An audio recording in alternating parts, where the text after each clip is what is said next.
More than 60% of all business disputes in the United States stem from contracts that were either poorly written, misunderstood, or missing critical clauses entirely. 60%. That means the majority of courtroom battles, arbitration hearings, and destroyed business relationships did not start with bad intentions. They started with bad paperwork. Welcome to Legal Eagle Brief. In the next 10 minutes, you are going to learn exactly what separates a contract that protects you from one that absolutely destroys you. We are going to cover the 6 essential elements every contract needs, the clauses most people skip that courts rely on most, and the single most counterintuitive mistake that even experienced business owners make when they think they are being careful. And yes, that last one will genuinely surprise you, because it involves doing something that most people believe makes a contract stronger. Stick around, because getting this wrong could cost you everything. Let us start with some history, because understanding why contracts exist explains why they fail so often. The modern written contract traces its roots back to Roman law, where agreements were only enforceable if they followed a specific ritual called a stipulatio. The form mattered as much as the content. Fast forward to English common law in the 16th and 17th centuries, and courts began shifting toward honoring the intent of the parties rather than rigid formalities. That shift gave us the foundation of modern contract law, which is still largely governed in the United States by the common law system and, for commercial transactions involving goods, by the Uniform Commercial Code, or UCC. The UCC has been adopted in some form by all 50 states, and it matters enormously because it fills in gaps that your contract leaves blank. Here is the problem: most people do not know what those default rules are, so they accidentally agree to terms they never intended. Now let us talk about what a contract actually needs to be legally enforceable, because there is a widespread myth that any written agreement signed by two people is automatically binding. That is completely false. Courts require 6 elements before they will enforce a contract. First, there must be an offer. One party must clearly propose specific terms. Second, there must be acceptance. The other party must agree to those exact terms without modification. Third, there must be consideration. Both sides must exchange something of value, whether that is money, services, goods, or even a promise to do something. Fourth, both parties must have capacity, meaning they are of legal age and sound mind. Fifth, both parties must give genuine consent, meaning no fraud, duress, or misrepresentation was involved. And sixth, the subject matter must be legal. A contract to do something illegal is void from the start. But here is what nobody talks about. Meeting all 6 of those elements still does not guarantee your contract will hold up. Why? Because enforceability is only half the battle. The other half is clarity. A contract can be perfectly enforceable in theory and completely useless in practice if it is so vague that a court cannot determine what the parties actually agreed to. Vagueness is the silent killer of contracts, and it is responsible for a staggering number of disputes that go to trial not because someone broke the agreement, but because no one can agree on what the agreement actually said. So how do you write with clarity?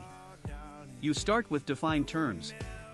Any word or phrase that could be interpreted in more than one way needs to be defined explicitly in your contract. If the contract references deliverables, define exactly what a deliverable is. If it mentions completion, specify what completion means. Courts will not guess.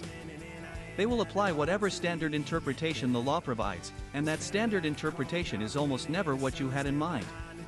Include a definitions section at the top of your contract, and use those defined terms consistently throughout every clause. Next comes the scope of work or obligations section. This is where most amateur contracts completely fall apart.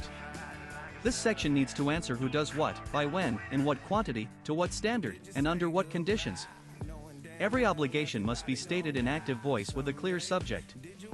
Instead of writing services will be provided, right contractor shall deliver 3 completed website designs to client by the 15th of each calendar month.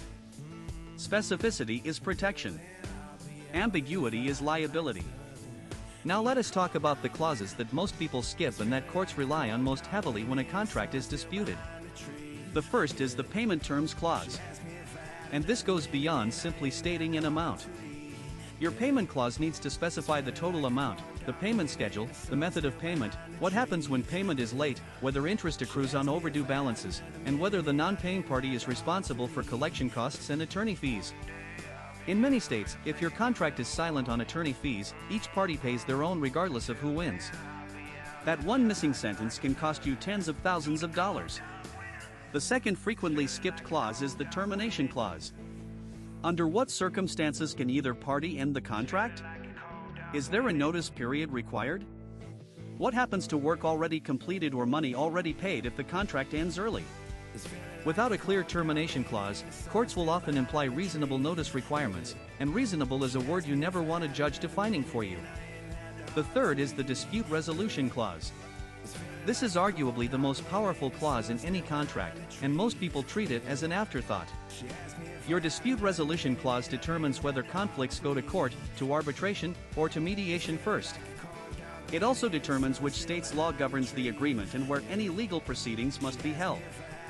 Known as choice of law and forum selection clauses, these provisions can completely determine the outcome of a dispute before it even begins.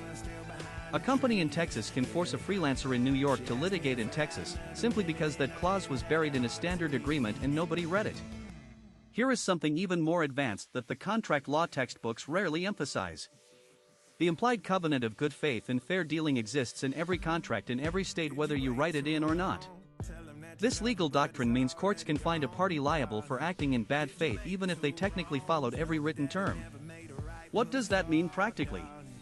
It means you cannot structure a contract to give yourself the technical ability to exploit the other party in ways that defeat the purpose of their agreement.